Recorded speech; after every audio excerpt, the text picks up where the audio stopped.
집 산 뒤로 돈 한 푼 못 씁니다. 저 잘하고 있는 거 맞나요? 라는 사연에 한번 제가 상담을 한번 해보도록 하겠습니다. 제가 운영하고 있는 이제 부익남 바이집 멤버십이라고 제가 이제 하나 만들어가지고 8명의 전문가와 같이 진행하고 있는 곳에 올라온 사연입니다. 여기 들어오시면은 여러분의 사연을 기다립니다.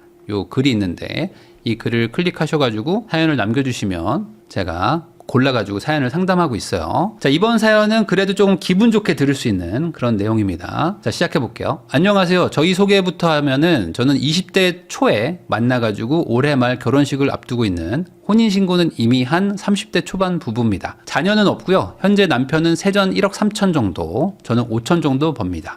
현재 순자산은 5억 5천 정도 되고요. 저는 20년도부터 직장 생활을 하던 와중에 23년에 공인중개사 자격증을 땄어요. 그러니까 열심히 사는 분이에요. 열심히 살면서 공부도 해가지고 자격증도 따고 뭐 20대 때 딴 거죠. 부동산과 경제에 눈을 뜨고 지금까지 꾸준히 부동산 공부를 해왔습니다. 2024년도에 회사가 본사로 발령받아가지고 사택에 살다가 갑자기 퇴거 명령을 받았어요. 그러니까 거주 문제가 갑자기 생긴 거죠. 사택 살 때는 이제 편했는데 본사로 발령받으니까 집을 얻어야 된단 말이에요. 그래서 이걸 어떻게 할까 고민하다가 당시 읽던 책에서 위기는 기회다 이런 얘기를 듣고 이거는 기회일 수도 있지 않을까 라는 생각에 24년 12월에 부모님 도움 없이 저희가 아껴가지고 저축한 돈 3억 5천에다가 감당 가능한 수준의 대출 6억을 좀 넘게 일으켜가지고 서울의 아파트를 매수해서 내 집 마련을 하였습니다. 자, 저희는 장거리 부부였기 때문에 3개월 정도는 거주하다가 전세를 6억 5천에 내주고 현재는 수원 월세 5천에 130만 원 주고 살고 있습니다. 현재 가지고 있는 대출은 저 신용대출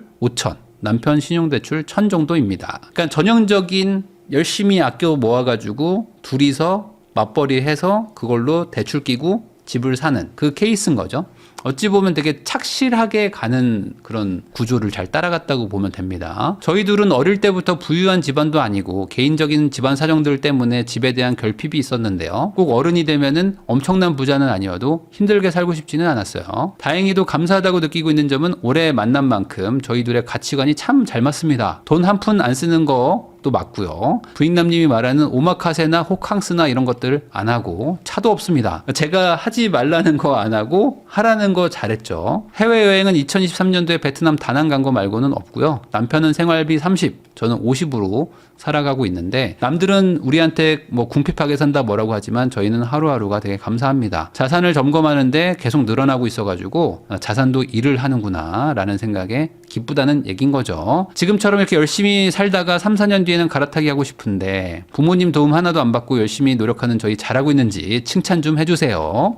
라는 내용하고 그리고 추가로 고민은 아기에 대한 고민입니다. 저희는 부모님들이 다 지방에 계셔가지고 출산을 하게 된다면 반드시 한 명은 육아휴직을 해야 되는데 저희가 목표로 하는 자산에 다가가기 위해서는 아이를 안 갖는 게 좋을 것 같은데 그게 또 행복할까라는 고민도 있습니다. 조언도 부탁드려요 라는 내용이었습니다. 여기까지 보면은 되게 그 일반적인 루트를 잘 타가지고 왔군 이렇게 느끼시는 분들도 있을 텐데 사실 이렇게 오기가 너무나 힘들다. 여러분들도 알죠? 이게 정답인 건 아는데 이렇게 되지를 못해요. 그 살 빼는 방법 누구나 다 압니다. 그렇지만 살이 안 빠져요. 그러니까 술 안 먹고 야식 안 먹고 운동하고 유산소 위주로 뛰고 하루에 1시간 정도 땀 내고 하면은 살이 빠지거든요. 살이 안 빠져. 방법을 알죠. 근데 하는 거는 별개 얘기입니다. 그냥 뭐 무난하게 사셨네요 라고 얘기하지만 평범하게 사는 게 얼마나 힘듭니까? 그러니까 이게 쉽다면은 모두 다 부자가 됐을 거라는 거는 반대로 얘기하면 이분들은 엄청 어려운 거를 해낸 사람들이에요. 이분들은 이제 혼인신고를 했으니까 이제 부부인 거죠. 자, 평범한 사람들이 인생을 바꾸는 유일한 방법이 있습니다. 뭐냐면은 바로 리스크를 감수하는 겁니다. 리스크를 얼마나 크게 감수하느냐에 따라서 인생의 변화의 방향과 크기가 결정이 됩니다. 리스크를 감수를 안 하면요 인생이 안 바뀌어요. 뭐 여러분들도 한번 생각을 해보세요. 내 인생을 되돌아보는 거예요. 내가 최근에 한 20년 뭐 길게는 30년 정도를 쭉 되돌아봅니다. 그러면서 내가 한번 리스크를 감수하고 살아본 적이 있을까? 내가 어딘가에다가 한번 내 인생을 베팅해 본 적이 있을까를 떠올려 보시면요 생각보다 내가 인생을 그렇게 베팅을 한 적이 없다는 거를 알게 될 겁니다. 저는요 그냥 순탄하게 살아왔어요 라고 말하는 분들 많을 겁니다. 뭐 항상 최대한 안전한 선택을 하는 거죠. 그러니까 확률 높은 선택들을 해온 게 여기까지 오게 만든 원동력일 수도 있지만 반대로 얘기하면은 너무 확률이 높은 다들 그래 이게 좋은 길이야 라는 거를 선택해 온 거예요. 그러다 보니까 결과적으로 그냥 남들이 하라는 대로 살았더니 남들만큼 살고 있는 거야. 이럴 수도 있는 거거든요. 주변에서 무언가 부자가 되거나 무언가 유의미하게 내 그 동료나 동기, 친구들보다 조금 더 앞서 나가는 사람들을 보면요. 기본적으로 이런 얘기들을 많이 듣습니다. 그러니까 너 그거 하지 마라. 욕심내지 마라. 뭐 그러다 후회한다. 너 그러다 망한다. 이런 얘기들을 주변 사람들이 정말 많이 하거든요. 요즘에 국장이 아주 난리잖아요. 요즘 뭐 삼성전자, 하이닉스 안 갖고 있으면 바보 뭐 이런 얘기들 하는데 이거 삼성전자, 하이닉스 실제로 돈 많이 번 분들은 뭐 10만 원 이하, 뭐 5만 원, 7만 원대 산 사람들입니다. 뭐 하이닉스 막 2, 30만 원일 때 산 사람들이 훨씬 돈을 많이 벌었죠. 지금 뭐 80만 원, 70만 원에 사는 게 아니고 그때 그 사람들이 무슨 얘기 들었을까요? 당연히 이런 얘기 들었겠죠. 뭐 부동산을 23년, 24년에 샀던 사람들한테 주변 사람들이 다 이런 얘기 했습니다. 과거에 제가 2010년 금융위기 터지고 나서 그때 지방에 아파트를 사러 갔을 때 100이면 99가 하지 마라. 너 그거 죽으러 가는 길이다. 너 진짜 제명에 못 산다. 왜 지금 집을 사려고 하냐.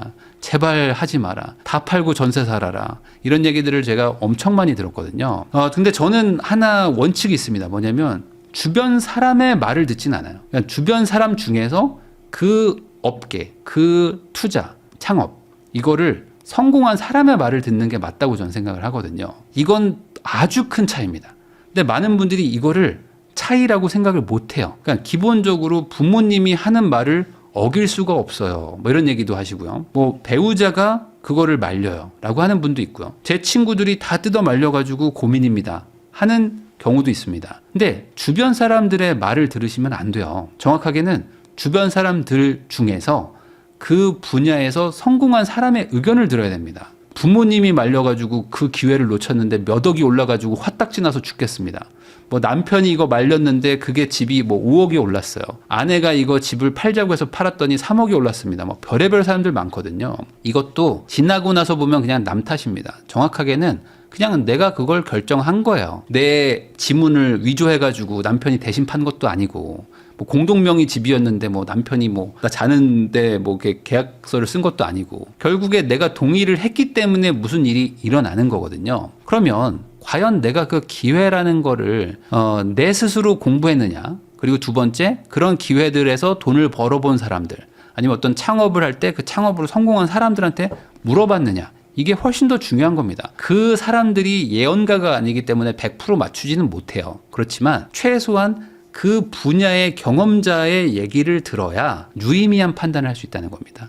돈 번 사람들 요즘 많이 부러워들 하시죠. 요즘 저도 삼성전자 살 걸 그랬어요. 이런 얘기들 많이 하십니다. 근데 삼성전자를 실제로 사가지고 돈 번 사람들 있잖아요. 그런 사람들을 한번 보세요. 그러면은 그 사람이 어떤 위험을 감수했을까요? 엄청난 위험을 감수한 거거든요. 삼성전자로 지금 3배 먹었습니다라고 하는 사람들은 삼성전자 망한다. 이제 끝났다. 하이닉스 독주하고 삼성전자는 인텔처럼 무너질 거다라고 할 때 들어간 사람들이거든요. 물론 그 사람이 잘 분석을 해서 산 사람도 있고 에이 삼성이 망하겠어? 라고 해서 들어간 사람도 있지만 어쨌든 리스크는 똑같이 감수한 겁니다. 자, 돈 벌었다고 부러워하지 마시고요. 그 사람이 감수했던 그 리스크를 나는 과연 할 수 있을까? 저 지나고 나서 보니까 삼성전자가 16만 원이에요. 그러니까 저는 5만 원에 샀죠. 라고 말하는 거는 바보 같은 소리고 당장 우리 엊그제였나요? 엊그제 폭락했죠? 이틀 전에 코스피 막 장중 5천선 막 붕괴돼가지고 막 박살났습니다. 그리고 삼성전자 막 10%씩 빠지고 막 그랬잖아요. 그랬더니 뭐라고 그래요? 이제 국장 끝났다. 라고 했는데 오늘인가요? 다시 반등했죠? 다시 반등해서 지금 5,200 뚫으니까 어떻게 됩니까? 어제 살 걸 막 이런 얘기 합니다. 은이 30% 빠지니까 어떻게 됩니까?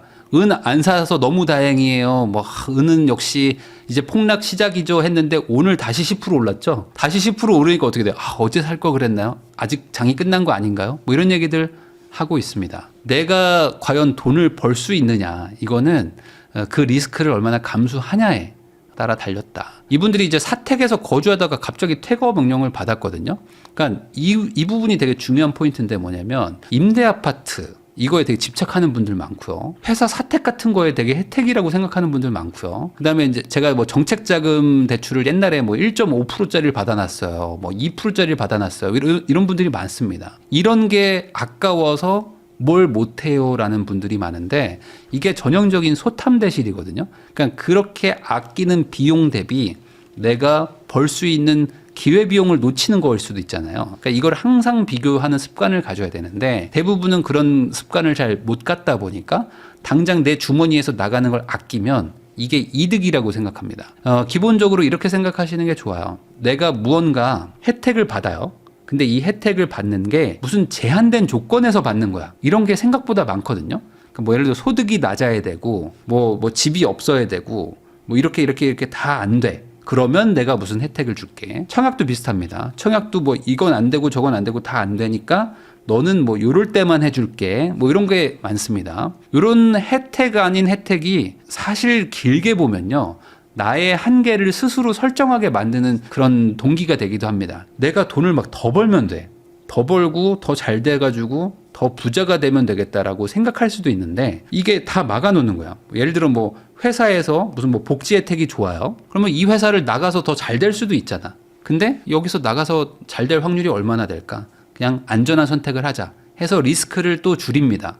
그러니까 리스크를 감수하는 게 아니라 리스크를 줄이니까 돈 벌 기회가 같이 줄어들잖아요. 그러니까 그런 개념이라고 보시면 되는 거예요. 이 고소득자의 장점이 있습니다. 뭐냐면 고소득이라는 거는 돈을 많이 소비할 수 있는 게 장점이 아니고요. 돈을 많이 저축할 수 있는 게 장점입니다. 내가 고소득자든 뭐 저소득자든 어차피 하루 3끼 먹는 거고 쌀밥에다가 김치찌개 먹으면 한 끼 때우는 건 똑같거든요. 근데 같은 하루 대비 버는 돈이 많죠. 그러니까 소비를 많이 늘리는 게 장점이 아니고 같은 소비 대비 돈을 더 많이 버니까 저축을 많이 할 수 있죠. 그리고 저축을 많이 할 수 있는 능력치가 있기 때문에 그걸 믿고 은행에서 금융권에서 돈을 빌려줍니다. 그래서 대출이 나쁘다라고 말하시는 분들이 많은데 대출은 정확하게는 미래의 나의 능력을 당겨 쓰는 거예요. 그러니까 내 미래의 능력이 좋다. 내 미래가 안정적이라고 하면은 대출을 받는 게 무조건 나쁜 건 아닙니다. 왜냐하면 세상에는 시간이 지나면 가격이 올라가는 게 있거든요. 그럼 내가 지금 능력으로는 못 사지만 미래의 능력까지 당겨서 쓰면 살 수 있는 것들도 있잖아요. 그런 것들을 사가지고 찬찬히 갚아 나가는 것도 절대 나쁜 건 아니에요. 근데 이런 거를 리스크라고 말하는 겁니다. 이 리스크 없이 어떻게 부자가 되냐 이거예요. 삼성전자가 지금 폭등 중이잖아요.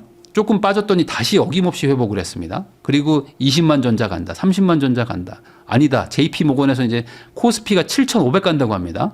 코스피 7,500 가면은 삼성전자 2배 가겠죠. 자, 이렇게 폭등 중인데 주식이 없어가지고 속상해요 얘기하는 분들 많습니다. 나는 삼성전자 안 샀지만 상대적으로 삼성전자 산 사람 대비 가난해지고 있는 거잖아요. 그러니까 이런 일들이 꼭 주식에만 있겠습니까? 부동산에서도 있고 지금 코인 산 사람 빼고는 다 지금 돈 벌고 있죠. 남들은 다 돈 불리고 있고 부자 되고 있는데 저는 반대로 지금 뭐 돈을 쓰고 있어요. 저는 지출을 너무 많이 하고 있습니다. 저는 지금 도저히 줄일 데가 안 보여요. 저는 지금 생활비 내고 뭐 지금 뭐 학자금 대출 갚고 뭐 이거저거 떼고 나면은 남는 게 없습니다. 저는 아이 사교육비 내고 뭐 지금 월세 내고 했더니 남는 게 없습니다. 라고 얘기하는 분들이 있다면 지금 상대적으로 가난해지고 있다고 보시면 됩니다. 자, 제가 봤을 때 일반적인 사람들의 얘기입니다. 일반적인 어떤 그냥 뭐 회사 들어가고 뭐 중견기업이나 뭐 대기업 들어가서 뭐 맞벌이 하고 하시는 분들 있죠. 대다수의 사람들, 그냥 뭐 중소기업 다니는 분들도 마찬가지고 저는 이 정도 수준에서는 투자금이 5억 정도가 넘어가는 순간, 그러니까 순자산이 한 5억 정도 넘어가면요. 연봉의 의미가 많이 줄어든다고 생각해요. 반대로 얘기하면 한 5억까지 얼마나 빨리 가냐의 싸움이거든요.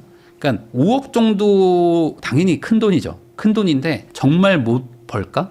내가 30살까지 5억은 못 벌 수 있어도 40대 중반까지 5억은 한번 만들어 볼 수 있지 않을까? 라고 생각하면은 만들어 볼 만한 돈이기도 합니다. 근데 내 인생에서 15년, 20년 정도 운영을 해가지고 5억만 만들면 내가 젊을 때 어떤 직업을 얻었든지 간에 크게 중요해지지 않는 구간이 저는 5억이라고 생각해요. 물론 이제 뭐 전문직이라든지 아니면 무슨 뭐 정말 돈을 엄청나게 버는 초고소득 근로자들도 있거든요. 근데 그런 사람들 빼고 그런 사람들 얼마 안 되니까 대부분 저는 5억이면 충분히 그게 해소가 된다고 봅니다. 거기다 더 중요한 건 뭐죠? 소득이라는 거는 상대적인 거기 때문에 내가 덜 벌 수도 있잖아요. 그러니까 덜 벌면 덜 쓸 수도 있는 거잖아요. 그러니까 더 벌면 유리하긴 하죠. 그렇지만 더 번다고 해서 무조건 저축을 더 하는 것도 아니거든요. 그렇게 따지면 세상에 사치품이 왜 있어요?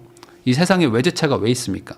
그냥 결국에 더 번다는 거는 그만큼 더 소비할 수 있는 유혹이 더 커집니다. 그러니까 내가 조금 덜 벌잖아요. 그럼 좀 덜 쓰면 돼. 그러면서 뭐 부업을 하든 뭘 하든 소득을 계속 늘려나가면 어떻게든 한 5억까지만 가면 그 뒤로는 꽤 많이 따라잡을 수가 있습니다. 이 소득이 높은 사람들도 부러워할 필요가 없는 게 젊을 때 그만큼 고생을 했어요. 그러니까 뭔가 돈을 잘 벌잖아요. 그럼 다 뭔가 고생을 많이 했어. 근데 이것도 인정 안 하려는 사람들이 요즘에 너무 많습니다. 그러니까 너 왜 돈 많이 버냐? 라고 얘기하는데 아니 돈 많이 벌려고 얘가 얼마나 개고생을 했는데 그 부분은 다 제껴놓고 그냥 돈 많이 버는 게 싫다라고 말하는 분들도 많습니다. 10대나 20대 때 고생을 많이 한 사람들은요 소득으로 확실하게 5억까지 갑니다. 그러니까 빨리 갈 수 있어. 물론 이제 젊을 때 욜로로 살고 뭐 세계 여행이 꿈입니다 이러면은 뭐 못하지만 그게 아니라면 제가 봤을 때 소득을 꽤 높이시면 5억 정도는 금방 갑니다. 고소득이면 더 빨리 가고. 근데 이제 10대 때 내가 방황했어. 예를 들어 나는 뭐 예체능으로도 성공을 못하고 그리고 뭐 공부로도 성공을 못했어. 그러면 내가 장사로라도 성공을 해야 되잖아요. 아니면 무슨 뭐 기술이라도 배워서 성공을 해야 되잖아. 근데 그런 것도 안 했어. 그러면은 어떻게 해야 될까요? 내가 이제 따라잡아야 되니까. 젊을 때 내가 방황했잖아요. 남들 막 고생하고 막 코 피우려고 하면서 무언가를 노력할 때 나는 좀 덜 했잖아. 좀 놀면서 친구들하고 또 재밌게 즐겁게 살았잖아요. 그러면은 그건 인정하고 지금부터 20대 30대 때는 투자를 잘하든지 사업을 하든지 창업을 하든지 뭐 부업을 하든지 해가지고 리스크를 또 한번 떠 안아야죠. 그래서 빨리 5억 가자는 거예요. 왜 그러냐? 한 5억 정도 모으면요 10%면 5천만 원입니다. 그러니까 이게 순자산 기준으로 5억에 10%가 왔다 갔다 하면은 거의 연 저축액을 뛰어넘습니다. 그럼 이 연 저축액이 뛰어넘어지는 순간이 오면 연봉이 과연 그렇게 큰 의미가 있느냐? 내가 연봉이 3,500인 사람하고 연봉이 1억 2천인 사람하고 연봉이 이렇게 많이 차이 나요? 라고 생각하겠지만 실제로는 세금 떼고 나면 그렇게 많이 차이 안 나거든요. 그러니까 5억 정도만 가도 저는 충분히 이제 그 젊을 때 조금 내가 길을 잘못 간 거는 상쇄가 된다고 보고 10억이 넘어가는 순간부터는요 큰 의미 없다고 봅니다. 어차피 10억 넘어가면은 투자 싸움이에요. 근데 이런 얘기 하시는 분들 많습니다. 제가 이렇게 이 모양 이 꼴인 거는 부모님한테 도움받은 게 없어서 그래요 라고 말하시는 분들도 있는데 이번 사연자들처럼 부모님한테 꼭 도움을 안 받아도 내가 잘하면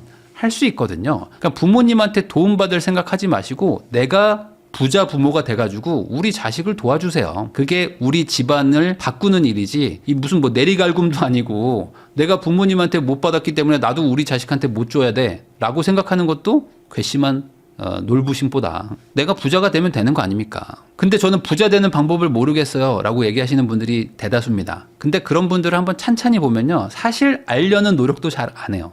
그러니까 내가 진짜 이거를 진심으로 부자 되는 방법을 찾아봤나? 라고 물어보면 안 찾아봅니다. 뭐 책을 보세요 하면 책이 좀 몇 권 봤는데 재미없어요. 아니 뭐 도서관에 가서 한 달만 열심히 한번 살아보세요. 거기 있는 책 100권 한번 읽어보세요. 잘 모르겠는데요. 뭐 다른 방법 없어요? 뭐 이런 얘기 하거든요.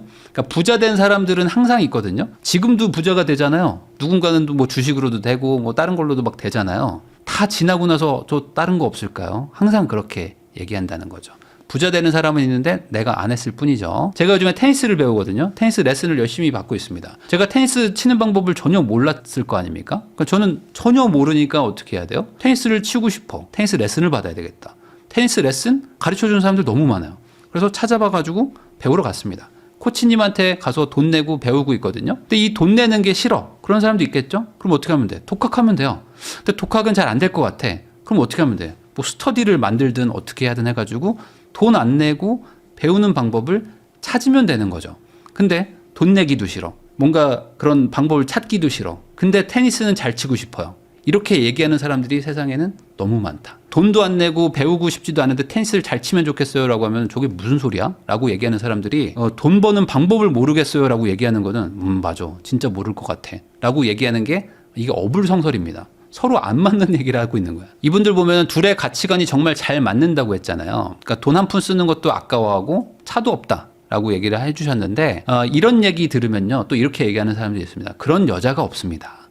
그런 남자가 없어요. 그러니까 그런 사람들이 세상에 존재하지 않는다니까? 이렇게 얘기하고 퉁치고 넘어가려고 하는 사람들이 있는데 그런 사람들을 잘 한번 찾아보시면요 실제로 그런 여자가 있는지 그런 남자들이 있는지를 찾는 노력도 잘 안 한다. 대부분 그런 분들 이제 집에서 회사 왔다 갔다 하고 주말에는 좀 나가기 귀찮으니까 안 나가고 나가도 항상 동성 친구들. 야, 우리는 왜 이렇게 여자가 없냐? 왜 우리는 이렇게 남자가 없니? 하면서 맨날 같이 우리끼리만 만나고 놀아. 어떤 인간관계에 대해서 이렇게 확대하는 것도 없고. 그러다 보니까 내 주변 사람들은 다 결혼 못했어요. 뭐 이런 얘기 하지만 실제로 결혼을 못하는 건 아니거든. 누군가 다 존재하는데 내 주변에 없는 것 뿐입니다. 왜 이런 얘기를 하냐? 이분들이 이제 집을 샀어요. 그렇다고 이분들이 막 엄청난 부자가 된 건 아니지만 부자가 될 만한 포텐셜을 많이 가지고 있죠. 어쨌든 집도 하나 있고 여전히 열심히 돈을 벌고 있고 그리고 악착같이 잘 모으고 있기 때문에 이분들이 크게 이상한 선택을 하지 않으면은 그래도 남들보다 꽤 빨리 잘 갈 겁니다. 그러면 이제 필연적으로 오는 고민이 뭐냐? 먹고 살만해지면 그때부터 행복을 찾아요. 이게 제일 큰 갈림길입니다. 저도 겪어봤고 여기 이거에 대해서 공감하는 사람들이 많을 겁니다. 처음에는 먹고 살려고 합니다. 이 먹고 살려고 하는 거는 생활비를 벌려는 그런 욕구도 있겠지만 내가 생각하는 어느 정도 수준의 경제력이라는 거예요.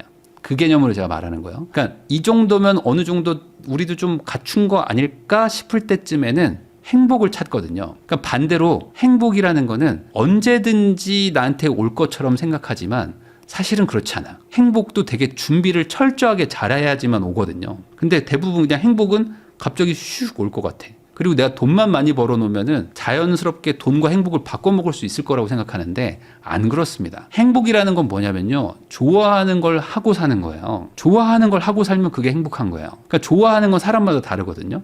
근데 그 좋아하는 걸 하려면 필연적으로 뭘 해야 돼요? 싫어하는 걸 해야 돼. 좋아하는 걸 하기 위해서 싫어하는 걸 하는 겁니다. 그러니까 어떤 분들은 저는 회사 다니는 게 너무 싫어요. 그래가지고 회사 다니면서 그 상사 막 얼굴 보는 것도 너무 짜증나고 막 야근하는 것도 너무 싫습니다. 라고 하고 뭐라고요? 집에 와가지고 맥주 한 캔 딱 까면서 넷플릭스 보고 뭐 게임하고 뭐 이렇게 드라마 보는 게 제 삶의 낙이에요. 라고 얘기하거든요. 그 낙을 찾으려면 회사를 다녀야 돼. 그러니까 이거를 모르면 안 돼요. 근데 이 개념이 없는 사람들이 너무 많아요. 내가 좋아하는 걸 하려면 싫어하는 걸 먼저 해야 된다니까요. 자, 이분들은 뭘 했습니까? 좋아하는 걸 하기 위해서. 내가 과거에 부모님들이 뭐 어떤 경제적으로 좀 궁핍하고 힘든 게 있어가지고 악착같이 돈을 모았습니다. 나는 집이라는 것도 한번 가져보고 싶고 뭔가 주거 불안이라는 게 너무 싫어가지고 안정적인 삶을 갖추고 싶었잖아요. 그러니까 싫어하는 걸 했어요. 뭘 했죠? 돈 아끼고 막 악착같이 살고 친구들이 막 나를 막 갈구는데 그걸 버텨가면서 나도 돈 잘 버는데 그 돈 써도 되는데 안 쓰고 욕 먹는 거 싫어하는데 그 욕 먹고 막 뭐라고 비난하는 거를 참아가면서 돈을 모은 거죠. 그랬더니 좋아하는 걸 할 수 있었습니다. 뭘 했죠? 집을 살 수 있었죠. 젊을수록 내가 좋아하는 걸 위해서 싫어하는 걸 참고 살아야 되거든요. 그러니까 젊을 때 고생은 사서도 한다라는 게 이걸 잘 풀어서 해석하면 뭐가 되냐면 젊을 때 싫어하는 걸 해라. 뭘 위해서? 나이 먹고 좋아하는 걸 하기 위해서. 좋아하는 건요. 나이 먹고 하는 거예요. 근데 많은 분들이 뭘 하죠? 좋아하는 걸 젊을 때 해요. 그리고 나서 나이 먹고 싫어하는 거를 주구장창합니다. 죽을 때까지 싫어하는 일을 하고 살죠. 근데 이 순서를 바꾸면요. 젊을 때 싫어하는 거를 압축적으로 하잖아요. 그럼 꽤 오랜 시간 동안 행복하게 살 수 있어요. 이 저축이라는 게 뭐냐? 저축은 미래에 나한테 돈을 보내는 겁니다. 그러니까 저축은 쿨하지 못한 거, 소비는 쿨한 거, 해외여행 가는 건 쿨한 거, 국내 여행 가는 거는 구린 거, 뭐 이런 식으로 생각하는 사람들이 너무 많거든요. 근데 이거는 잘못된 생각이에요. 저축은요, 미래에 나한테 돈을 보내는 겁니다. 그러면 나를 도와줄 사람은 나밖에 없잖아요. 우리 부모님도 나 돈 못 줘. 어차피. 맞잖아요. 부모님도 돈이 없거든요. 그러면 나를 도와줄 사람은 나밖에 없거든? 그러니까 내가 현재 나를 못 도와줘요. 왜냐면 현재 나는 능력이 적으니까. 그럼 미래에 나한테 돈을 다 몰아주는 거야. 내가 지금 고생하고 미래에 뭐 40대, 50대에 나한테 돈을 계속 보내줘요. 저축이라는 개념으로. 타임머신을 태워서 돈을 보내는 거예요. 그러면 40대, 50대에 나는 몇 억의 돈을 들고 그걸 가지고 행복을 찾아서 갈 수 있는 거예요. 근데 이 개념이 없는 사람들이 너무 많다. 그래서 현재를 즐기고 싶습니다. 자, 저는 소비하는 게 좋은데 어떡하죠? 저는 지금 쿠팡으로 뭐 긁는 게 너무 좋고요. 퇴근하고 딱 집에 와서 쿠팡 이츠로 뭐 시켜 먹으면 그게 행복입니다. 라는 사람들이 많잖아요. 그러니까 소비를 좋아하시면요. 싫어하는 걸 해야지 좋아할 수 있다고 했잖아요. 그러니까 나는 돈 쓰는 게 좋으면 돈 버는 게 싫겠죠? 그러니까 돈 버는 걸 먼저 하고 쓰셔야죠. 그러니까 내가 소비하는 게 너무 좋아. 여행 가는 게 너무 좋으면요. 반대로 돈을 많이 버셔야 돼요. 왜냐면 소비니까. 소비를 좋아하는 사람들은 싫어하는 걸 선행해야 되죠. 돈을 많이 버는 것부터 하셔야 됩니다. 근데요, 저는 돈 버는 거 싫고 귀찮은데요. 그럼 어떻게 된다? 앞으로 고생길이 열릴 것이다. 자, 2030 때 제일 중요한 게 뭐냐면요. 내 행복한 미래를 같이 보낼 사람을 찾는 게 저는 되게 중요하다고 생각합니다. 요즘에는 꽤 이거에 대해서 깨달음을 얻는 분들이 많은 것 같아요. 한때 그냥 독신으로 사는 게 좋아요. 미혼도 즐거워요. 이런 게 사회적으로 좀 분위기가 좀 있었습니다. 근데 최근에 좀 달라졌죠. 저는 이게 나는 솔로가 많은 영향을 줬다고 보는데, 나는 솔로 나오시는 분들 보면은 이제 조금 나도 먹고 살만해. 이제 경제적도 어느 정도 좀 갖췄어. 이제 집도 있어. 근데 행복하지가 않네. 뭔가 좀 나 혼자 하는 게 좀 싫어. 이제 맞죠? 그런 분들이 많이 나와요. 다 갖추고 나서 보니까 이걸 갖추면 행복할 줄 알았는데 알고 보니까 행복은 다른 걸로 찾아야 되는 거였어요. 행복은 좋아하는 걸 해야 된다고 그랬잖아요. 돈 쓰고 이런 것도 좋죠. 좋은데 해보니까 혼자 쓰는 건 좋지 않은 거야 라는 생각이 든 거죠. 같이 써야 되겠다. 그러면 내 행복한 미래를 같이 보낼 사람을 찾아야 되겠다. 이게 행복에 되게 중요한 거구나 라는 것들이 요즘에 조금씩 그래도 좀 사람들한테 퍼져나가고 있는 것 같습니다. 근데 이걸 또 오해해가지고 그럼 돈 많은 남자가 없어요. 돈 많은 여자가 없어가지고 제가 사람을 못 만나요. 뭐 저는 잘생긴 남자가 없어서 못 만나요. 저는 뭐 이쁜 여자가 없어서 못 만나요. 뭐 이런 얘기들 하시는데 아닙니다. 그런 게 아니야. 세상의 행복은 그런 게 아닙니다. 무조건 나보다 더 좋은 사람, 더 멋진 사람을 만나야 행복한 게 아니에요. 그건 되게 불행한 거예요. 기본적으로 서로 좋아하는 사람을 만나야 되거든요. 근데 이 서로 좋아하는 사람들을 만나는 게 노력 없이 하기가 쉽지 않아요. 그 말은 뭐다? 반대로 이제 만났잖아요. 만나가지고 지금 이분들은 결혼도 하고 뭐 이렇게 착실하게 잘 살고 있잖아요. 그러면 대단히 어려운 난관을 헤쳐가지고 통과한 거라는 거예요. 그러면 여기에서 이제 고민이 뭡니까? 아이죠. 여기서 이제 애를 낳으면 경제적으로 힘들어질 것 같은 거야. 근데 애를 안 낳으면 그래도 행복할까? 잘 모르겠어. 나는 집도 있어요. 그리고 돈도 이제 조금 모았어. 그리고 이제 조금 이제 익숙해져가지고 돈 안 쓰는 것도 괜찮고 착실하게 돈은 막 쌓여요. 그러면 이제 어떻게 하냐? 애를 가질까 말까? 근데 애를 가지면 이제 막 앞으로 돈 들어갈 게 엄청 많다는데 여기서 고민이 오죠. 저는 아이라는 건 뭐냐? 이렇게 생각하면 좋을 것 같아요. 그러니까 내가 좋아하는 사람이 있어. 근데 이 좋아하는 사람과 나를 딱 반반 섞어가지고 이 세상에 존재하지 않는 거를 우리 둘이 만들어내는 거야. 그러니까 무언가를 창조하는 거야. 근데 이 창조한 그 생명체가 나라는 사람을 딱 반을 닮고요. 그리고 내가 좋아하는 사람의 반을 닮았어요. 그러면 얼마나 이쁘겠어요. 이거는 아이를 낳아본 사람들은 공통적으로 하는 얘기인데 이걸 굳이 이론적으로 해석한다면 저는 이런 거라고 봅니다. 그러니까 내가 좋아하는 사람이 전제예요. 내가 좋아하는 사람과 나를 반반 섞은 신규 생명체. 그러면은 이쁠 수밖에 없습니다. 근데 내가 싫어하는 사람과 내가 너무 저주해. 그런 사람과 아이를 낳으면 행복할지는 모르겠어요. 그렇지만 어쨌든 아이라는 존재는 저는 이렇게 해석하는 게 맞다고 봅니다. 내가 좋아하는 사람하고 나를 반반 닮았으니까 얼마나 이쁘겠어. 그러니까 이걸 또 오해하시는 게 뭐냐면 그럼 애 난다고 다 뭐 애들이 뭐 착한가요? 애들도 뭐 속썩이고 하잖아요. 당연히 그렇죠. 결혼한다고 다 행복한가요? 아니죠. 기본적으로 좋아하는 사람과 결혼해야 행복한 거예요. 내가 좋아하는 사람. 그리고 더 중요한 거, 저 사람도 날 좋아해 줘야 돼. 그러니까 서로 좋아하는 사람들끼리 만나야 결혼이 행복한 거지. 일방적인 좋아함. 아니면 서로 둘 다 싫은데 그냥 우리 할 때 됐지? 그래 할까요? 뭐 이렇게 해서 결혼한다고 해서 행복한 건 아니라는 거죠. 행복은 그냥 오는 게 아니에요. 좋아하는 걸 해야 옵니다. 그러면은 좋아하는 사람과 결혼을 해야 행복하든 말든 할 거 아니야. 근데 좋아하는 사람하고 결혼했는데 애를 낳잖아요? 그러면 이 애가 증폭기 역할을 합니다. 얘가 제곱이야. 뭐라고 해야 돼? 얘는 그냥 곱하기 같은 존재인 거예요. 내가 우리 남편을 좋아해. 내가 우리 아내를 좋아하는데 어쩜 이렇게 우리를 쏙 닮았냐? 근데 얘는 세상에 존재하지 않아. 우리가 만들어낸 거예요. 그러니까 이뻐 죽겠지. 왜? 얘는 대체 불가능한 거거든. 얘는 돈으로 못 사는 거예요. 그래서 자식을 사랑하는 마음은 돈으로 환산이 안 됩니다. 그래서 반대로 돈을 벌고 나면요. 자식을 갖고 싶어지는데 그때 되면 이제 신체적인 조건이나 이런 것 때문에 자녀를 또 못 낳는 경우도 생기잖아요. 그러면서 이게 계속 한처럼 가는 경우도 많아요.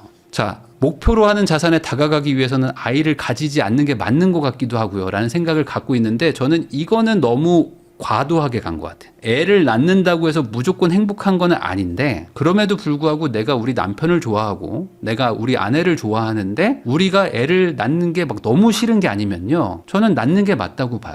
왜냐면 얘는 증폭기이기 때문에 이 좋아하는 사람들끼리 둘이서 살다가 좋아하는 사람이 셋이서 살잖아요. 곱하기 막 3배, 4배로 더 행복해지는 게 있어요. 물론 그것 때문에 잃는 게 있죠. 근데 저는 그 잃는 게 고작 돈이라면 그게 고작 돈이라면 애를 한번 낳아볼 만도 하다고 봅니다. 왜냐면은 왜 돈을 버냐 이거야.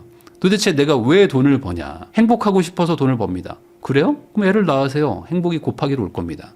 근데 돈을 잃잖아요. 근데 왜 돈을 버세요? 행복하고 싶으니까요. 이걸 계속 메비우스 띠로 도는 분들이 있거든요. 애를 낳기 싫으면 안 낳으셔도 됩니다.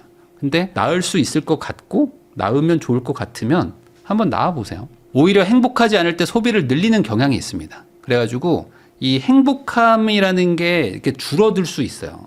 살다 보면요 행복감이 이렇게 줄어들거든요. 뭐든지 익숙해지면은 이렇게 뭔가 좀 이렇게 과거같이 그 행복도가 계속 유지가 안 될 수가 있어.